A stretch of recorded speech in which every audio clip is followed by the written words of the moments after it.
জুলুমের আলোচনাটা পড়তে গিয়ে আমি এখানে পড়লাম, যাদেরকে জুলুম করা হয়েছে তাদের জন্য আল্লাহ তাআলা জান্নাতে একটা স্পেশাল অফার রাখবেন। বলুন না সুবহানাল্লাহ। ওই অফারে মাজলুম ছাড়া কেউ যেতে পারবে না, কেউ যেতে পারবে না। কিভাবে রাখবে? জান্নাতে এক একটা বিল্ডিংই তো হবে 100 তলা, হাজার হাজার হাজার হাজার তলা, 6666 তলা বিল্ডিং পাবে একজন হাফেজ কোরআন, যারা কোরআন শরীফ হিফজ করছে এবং এ অনুযায়ী চলছে। বলুন না সুবহানাল্লাহ।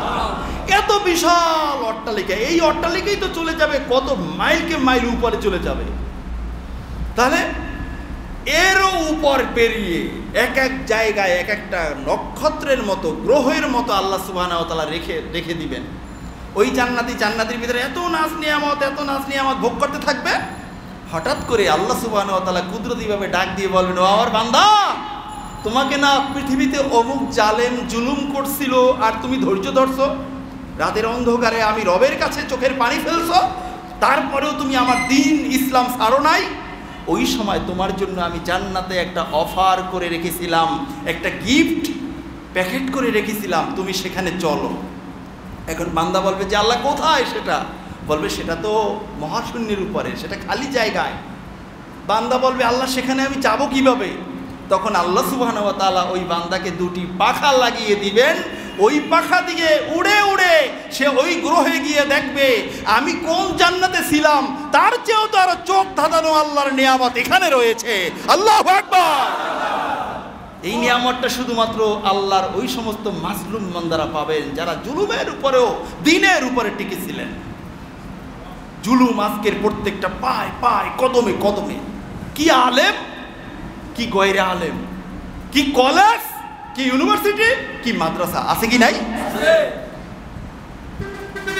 এরকম করে তার জীবনে যতগুলো জুলুমের শিকার হয়েছিল, ওখানে থাকতে থাকতে থাকতে থাকতে আল্লাহ আবার ডাক দিবেন, ওই বান্দা তুমি এখানেই বসে আছো এত শত বছর, তোমাকে না অমুক দিনে আরেকটা জুলুম করছিল? বলবে হ্যাঁ আল্লাহ করছিল তো। কয় যে এই জন্য তো তোমার জন্য আরেকটা আমি অফার রাখছি, যাও এদিক থেকে ওদিকে চলে যাও, তুমি সেখানে গেলে আবার আরেকটা পাবে। বলুন না সুবহানাল্লাহ। এইগুলো দেখে ওই বান্দা বলবেন, দুনিয়াতে যদি আমার চামড়াটা জীবিত থাকতে ছুরি দিয়ে উঠাইয়া লবণ মরিচ লাগাইয়া জুলুম করতো আমার উপরে, তাহলেই না আজকের ভালো হইতো, আরো কত কিছু পাইতাম। বলুন না সুবহানাল্লাহ। পৃথিবীতে সবাই নিরাপদে থাকতে চায়, সেইভে থাকতে চায়, ভালো কিছু চায়, কিন্তু কিয়ামতের ময়দানে এই প্রাপ্তিটাকে নিয়ে আফসোস করবে, আমি যদি না পাইতাম, এত টাকা না থাকতো, এত ইনকাম না করতাম, এতগুলো গার্মেন্টসের মালিক না হইতাম, আহা আমাকে কে বলছে এই ম্যানেজার হইতে, কে বলছে এই বস হওয়ার জন্য, বস না হয়ে যদি আমি রিক্সা চালক হইতাম তাহলে তো আমি আমার অধীনস্থ লোকগুলোর উপর জুলুম করার সুযোগ পাইতাম না। আফসোস করবে।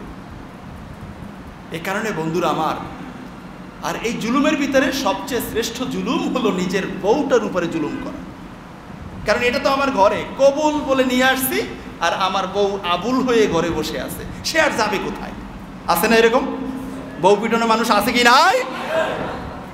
বন্ধুরা আমার, বহিরাগত মানুষের উপরে জুলুম করা যতটুকু সহজ, তার চেয়ে অনেক বেশি সহজ নিজের স্ত্রীর উপরে জুলুম করা। এই কারণে আল্লাহ রসুল একেবারে আসল জায়গায় লাগাই দিয়েছেন। আল্লাহ রসুল বলছেন, তোমাদের ভিতরে সবচেয়ে উত্তম ব্যক্তি হলো ওই লোক যে তার স্ত্রীর কাছে ভালো। এটা বলে নবীজি বলতেছেন, শোনো শোনো উম্মতেরা আমার, আমি রহমাতুল্লিল আলামিন, আমি আমার সব স্ত্রীদের কাছে ভালো। বলুন না সুবহানাল্লাহ। কোনো স্ত্রী আমাকে খারাপ বলতে পারে না, সব স্ত্রীর হক আমি ঠিক মতো আদায় করি।